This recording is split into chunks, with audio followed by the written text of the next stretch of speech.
শুভ সকাল আমার প্রিয় বন্ধুরা, তোমরা সবাই কেমন আছো? আশা করছি তোমরা যে যেখানে আছো অবশ্যই ভালো আছো এবং সুস্থ আছো। দক্ষিণ 24 পরগনা ছোট্ট একটা গ্রাম থেকে আমি পাপিয়া আর একটা নতুন ভিডিওতে তোমাদের সকলকে ওয়েলকাম জানাচ্ছি। তোমরা অবশ্যই ভিডিওটা স্কিপ না করে পুরো ভিডিওটা দেখার অনুরোধ রইল তোমাদের কাছে। তো প্রথমে বাড়ির বারান্দায় পর্দাগুলো সরিয়ে দিচ্ছি, কারণ বাইরে রোদ উঠেছে। রোদের আলোটা বাড়ির মধ্যে প্রবেশ না করলে না ভিডিও করতে একটু অসুবিধা হয়, কারণ একটু অন্ধকার টাইপে থাকে, কারণ নিচু চাল আমাদের ঘরের চাল। এটা হচ্ছে আমাদের মেন সদর দরজা। প্রথমে ছড়াটা দিয়ে দিলাম, তারপরে রুমের মধ্যে ঝাঁট দিয়ে বাইরে চলে এসেছি। বাইরের যে বারান্দা, প্লাস্টারের বারান্দা, তো ওটা একটু ঝাঁট দিচ্ছি। আর ঝাঁটাটা না ডানিটা ভেঙে গেছে, তো খুব নিচু হতে হচ্ছে, নিচু হয়ে হয়ে ঝাঁট দিতে হচ্ছে। কিছু করার নেই, যে একটা ঝাড়ু কিনবো করে আর কিনতেই পাচ্ছি না।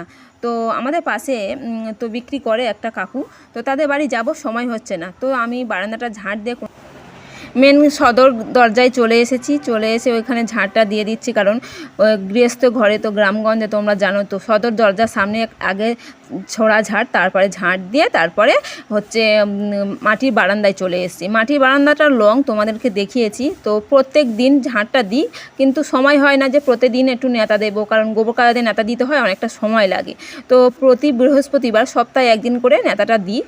একটু তাড়াতাড়ি ঘুম থেকে উঠি ভোর ভোর, তাহলে পুরো বারান্দাটা নেতাটা দিতে আমার সুবিধা হবে। তারপরে তো কাজ আছে, তো জানো তো। তারপরে আমি রান্নাঘরে চলে এসেছি। তা উনানের থেকে একটু ছাই তুলে রাখবো, কারণ হচ্ছে রান্না করতে হবে।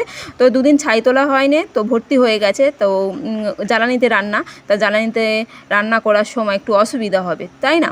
তো কোনো রকম ছাইটা তুলে নিলাম, নিয়ে আমি ছাইগুলো ফেলে দেবো, কারণ এক জায়গায় ঢিবি করে রাখি, চারিদিক করি না। একদিকে রাখলে সুবিধা। ওখান থেকে একটা কাকু আমার ওই ছাইগুলো নিয়ে যায়, তার গোয়াল আছে, গোয়ালে দেওয়ার জন্য।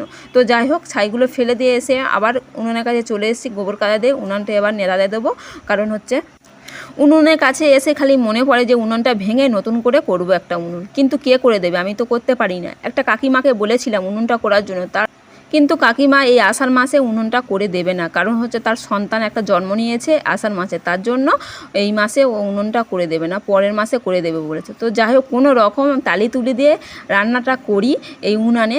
তো বারে বারে ভেঙে যায়, আবার একটু গোবর কাদা দিয়ে সারিয়ে নিয়ে ভালো করে নেতা দিয়ে আবার রান্না করি। এবার ভাবছি জোড়া উনুন করব, কারণ একদিকে ভাত একদিকে তরকারি বসিয়ে দিলে না তাড়াতাড়ি হবে রান্না করতে। কাজ থেকে এসে না ছাড়া উনুনে রান্না করতে একটু দেরি হয়। আগে ভাতটা বসে দিই ঠিকই, কিন্তু তারপরে তরকারিটা করি, আস্তে আস্তে অনেকটা সময় লাগে। তারপরে চলে এসেছি, কয়েকটা কাঁচের গ্লাস নিই। এই কাঁচের গ্লাসগুলো আর পুকুর পাড়ে নিয়ে গেলাম না, ভেঙে যাওয়ার সম্ভাবনা থাকে। কয়েকদিন অন্তর বাড়িতে গেস্ট এসেছিলো, কাঁচের গ্লাসে শরবত দিয়েছিলাম, সেগুলো রয়ে গেছে।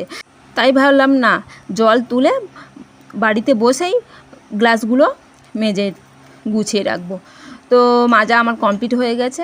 আর এই গ্লাসের সেটে আমি নিয়েছিলাম একটা মেলাতে গিয়ে, তো দুর্গাপুজোর সময় একটা মেলাতে গিয়ে ওই কাঁচের গ্লাসের সেট নিয়েছিলাম। তো এই টেবিলে চলে এসেছি, গ্যাসের টেবিলে এখন উপর করে দিচ্ছি জল ঝরিয়ে, আবারও পরে গুছিয়ে রাখবো। আর গরম জল নিয়ে তোমাদের সামনে একেবারে চলে এসেছি। আর এই দেখো ওষুধ, হোমিওপ্যাথি ওষুধ। এখন ওষুধ খাবো, খেতে খেতে তোমাদের সঙ্গে কথা বলছি। তো কেমন আছো বন্ধুরা? আশা করছি তোমরা ভালো আছো এবং সুস্থ আছো। আমি তো রেডি হয়ে গেছি কাজে যাওয়ার জন্য। দেখো নাইটি চেঞ্জ করে আমি শাড়ি পরেছি।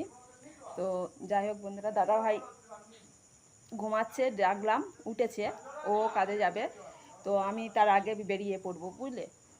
তো তাড়াতাড়ি গেলে না প্রচণ্ড গরম লাগছে, গরম পড়ে গেছে। তাড়াতাড়ি গেলে একটু ঠান্ডা ঠান্ডা কাজটা করা যাবে। আর যত দেরি করে যাব রোদটাও বাড়বে, গরমও লাগবে, কাজও করতেও অসুবিধা হবে। তো যাই হোক বন্ধু, ওষুধটা খেয়ে নিই, আবার তোমাদের সঙ্গে কাজ থেকে এসে আবার কথা বলছি।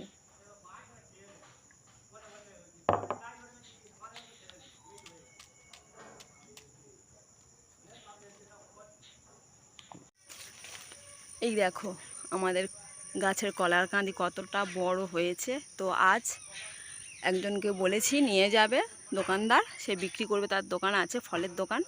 তো পেকে গেছে, এই দেখো, এটা আমি এখন পারবো। তার আগে আমি পেরে নিই, ও আসার আগে দোকানদারটা, ঠিক আছে? দেখো দেখো কত বড় গাছটা, না হেলে গেছে ভারে, কলার ভারে, তাই বাঁশ দিয়ে ঠেকিয়ে রেখেছে তোমার দাদা ভাই। তো যাই হোক, আজ কাঁদিটা কেটে নিয়ে যাবে। আজ কি করা যাবে বলো? এত বড় কাঁদি খাওয়া যায়? এর আগে খেয়েছিলাম একটা কাঁদি সকলে মিলে, বাড়ির সকলে, কিন্তু এই কাঁদিটা বিক্রি করে দেবো। এই থোরটা কি চুল ভর্তি। তো বন্ধুরা ফাইনালি কাজ থেকে এসে রান্নাঘরে চলে এসেছি। আর ভাতটা হচ্ছে, তোমাদেরকে বলি সব সময় যে ফার্স্ট আমি ভাত বসিয়ে তারপরে কাটাকুটি করি। আর আজ অনেক কিছু রান্না করছি, সব নিরামিষের উপরে। আর এটা থোর ঘন্ট হবে, কুমড়ো দিয়ে থোর, এই দেখো থোরটা কাটছি। আর এটা টক হবে, ঢ্যাঁড়স আলু দিয়ে টক, আর পটলের দোরমা হবে। ঠিক আছে, ফাইনালি এই হচ্ছে রান্না। আর একটা ডিম আছে, ডিমটা তোমাদের দাদা ভাইয়ের জন্য জাস্ট ঝাল হবে। এই হচ্ছে দুপুরের আইটেম। তো অনেক বাকি ভাতটা তো হচ্ছে, এগুলো কাটাকুটি করার পর একটার পর একটা বসাতে হবে, অনেকটা বেলা হয়ে যাবে। তো সঙ্গে থাকো তোমরা, আমি কাটাকুটিগুলো কমপ্লিট করি।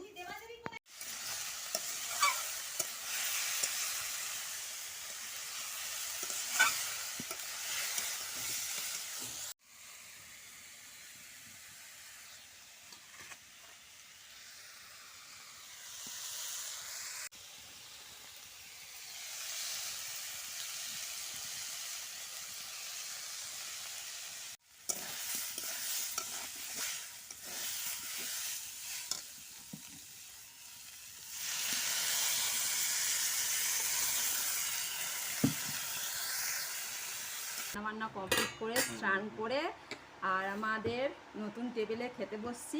আজ ফার্স্ট টাইম দাদা ভাইয়ের আমি, তো অনেক দিনের স্বপ্ন ছিল তোমাদের দাদা ভাই টেবিল চেয়ারে ভাত খাবে, তো আজ আশা পূর্ণ হলো।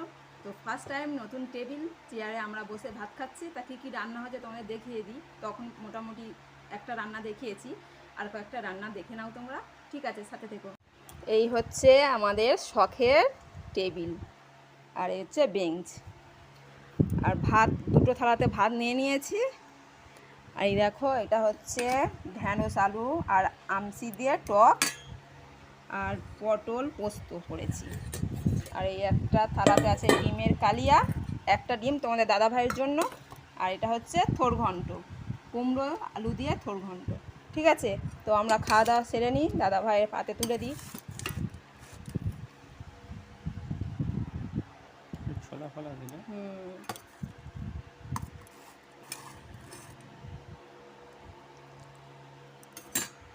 টেবিলটা এইখানে রেখেছি, আর ওইদিকে যে রান্নাঘর, মাটির রান্নাঘর আছে। তো এখন থালা মাজা হয়নি, ঠিক আছে, কাজ থেকে এসে মাজবো, তোমাদের দেখালাম।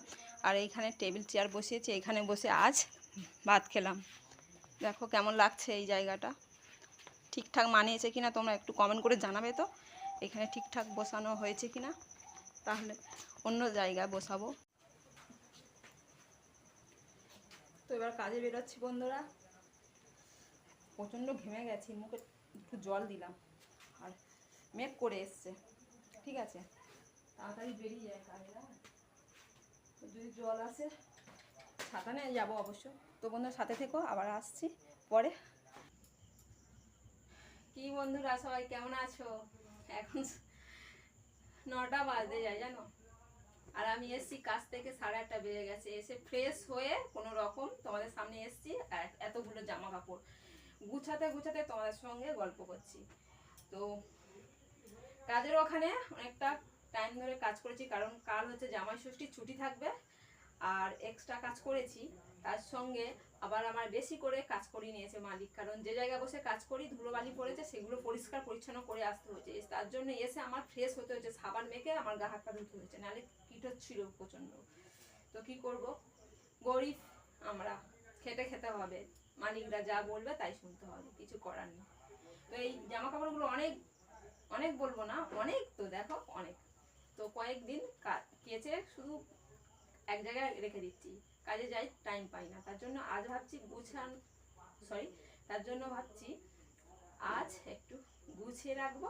কালকে আবার জামাই ষষ্ঠী, জামাইরা আসবে, মেয়ে জামাইরা। তো আমার তো যাওয়া হবে না, যাদের মা বাবা আছে তারা তো অবশ্যই যাবে, আমি যাব না। খুব কষ্ট হচ্ছে বন্ধুরা, যেতে পারবো না বলে। তো ঠিক আছে বন্ধুরা, এখানে ভিডিওটা শেষ করছি, আবার দেখা হচ্ছে নেক্সট ভিডিওতে। টাটা, গুড নাইট, তোমরা ভালো থেকো।